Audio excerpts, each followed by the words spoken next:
Halo sahabat Asosiasi Analis Kejahatan Korupsi, saya ingin membahas putusan Pengadilan Negeri Jakarta Selatan terhadap terdakwa Laras Faisal yang terbukti bersalah melakukan tindak pidana penghasutan terkait dengan demonstrasi, di mana putusannya adalah pidana pengawasan selama 1 tahun, dan bila mana selama 1 tahun itu dia melakukan tindak pidana, maka dikenakan hukuman 6 bulan penjara. Mari kita bahas bahwa pada awalnya dakwaan tuntutan jaksa itu ada 4 pasal. Pasal 45A ayat 2 Yunto pasal 28 ayat 2 Undang-Undang ITE terkait dengan perbuatan menyebarkan informasi kebencian berbasis syara. Kemudian pasal 48 ayat 1 Yunto pasal 32 ayat 2 Undang-Undang ITE terkait perbuatan melakukan perubahan, perusakan atau menyembunyikan informasi elektronik publik atau milik orang lain.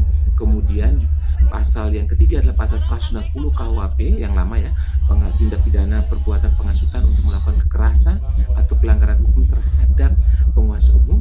Kemudian pasal yang keempat adalah pasal 161 ayat 1 terkait dengan KUHP yang lama, dengan barang siapa menyiarkan, mempertunjukkan atau menempelkan di muka umum tulisan yang menghasut ya, supaya melakukan perbuatan tindak pidana menentang penguasa umum.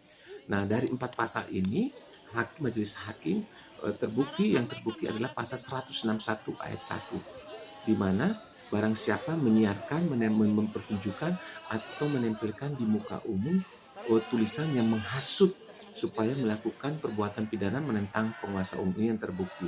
Nah, karena ancaman pidana di sini adalah 4 tahun dan juga perbuatan ini juga sama juga di KUHP yang baru itu diatur di pasal 247 juga sama 4 tahun, maka putusannya sangat sudah tepat. Kenapa? Karena berdasarkan pasal 75 bahwa terdakwa kalau melakukan tindak pidana dengan ancaman tidak melebihi daripada 5 tahun, maka dapat dikenakan pidana pengawasan yang merupakan salah satu pidana pokok.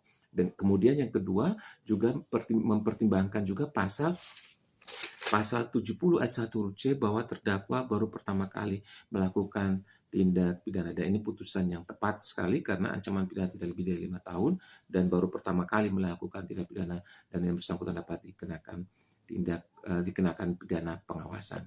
Terima kasih.